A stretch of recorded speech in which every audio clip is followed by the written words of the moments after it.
What's up everyone, John from ARTV. It's time for a review of the debut record, the major label debut from Meghan Trainor, the All About That Bass singer. This record is called Title. I was about to say it's titled, but I didn't want to be super repetitive. Kind of ironic with me not wanting to be repetitive when this entire record kind of rehashes similar themes over and over again.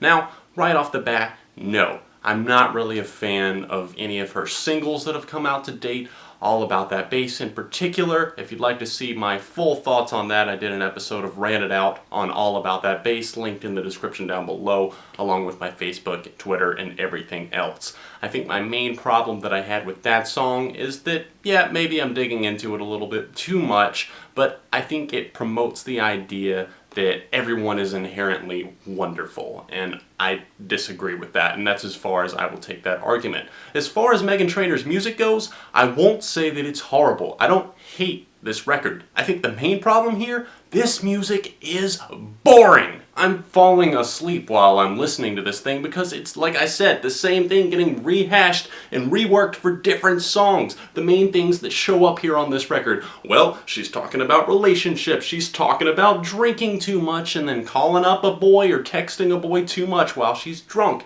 And then she's talking about being clingy and just kind of trying to keep tabs on this guy and basically laying out rules for how this relationship is going to work. I think the main problem with her attitude is that she presents herself as this kind of clingy ex-girlfriend type that you kind of want to push yourself away from rather than welcome in. She makes empty threats like, oh, you'll never see me naked if you call me your friend again on the track Title, and it just seems pointless to me. Laying out all these demands and requirements to date you or be potential husband material as said on the track Dear Future Husband, why is that needed? Why can't we just let things happen? Yet all throughout this record she's constantly reminding us that, hey, I'm totally okay with me, I'm perfect the way I am, except I'm so insecure, why won't he text me back? It's 3 a.m. I'm not a fan of the instrumentation on this record either. It's really trying hard to bring back like the 50s and 60s big band and doo-wop style music, maybe even a little bit of soul, and it tries so hard. It's just like somebody holding up a sign that's like,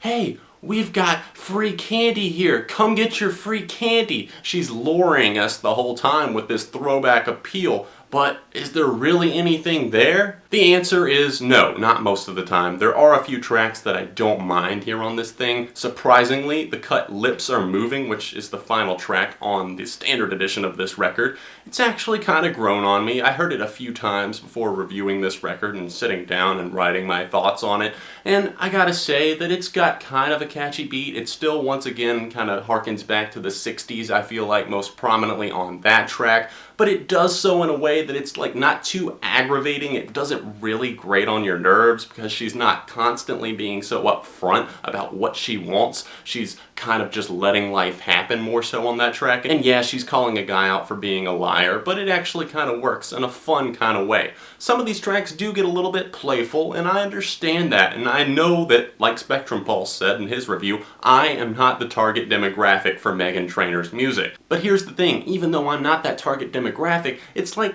taking your kid to go see a movie. If you're an adult and you have a child and you take them to go see, well, back in the day for me, Quest for Camelot. That was a movie I enjoyed as a child, but my dad enjoyed it as well, and I can look back at it now and still enjoy some things about that. Even though it wasn't made for me, there's still something there that I can appreciate. Close Your Eyes was another standout for me, one of the few here on this record. It gets a little bit slower, it takes things down tempo. I like the guitar on that track. It felt very melodic, and just something about her taking a step back and toning things down, kind of calming herself down and taking a chill pill from her anxiety attacks that she seemed to be having on some of the tracks. It was a nice change of pace. However, there's one that follows almost directly after, Like I'm Gonna Lose You, which features the singer John Legend, that just feels so lazy. It's like it would be in the soundtrack for some romantic comedy starring Matthew McConaughey in the mid-2000s. There's no depth to it. It's like one of those songs that you could slow dance to and you really wouldn't think anything of it. It's in one ear, out the other. I mentioned earlier that she talks a lot about drinking and making mistakes and being kind of overbearing whenever she does drink. I think a perfect example of when that totally does not work is the track Walk of Shame. Once again, it kind of has those big honking instruments that don't really fit with Meghan Trainor's voice necessarily, especially on this track. Bang Dem Sticks is one that kind of feels out of place here on this record. I guess I appreciate appreciate that she tried to change things up, but listening to her talk about her love for drummers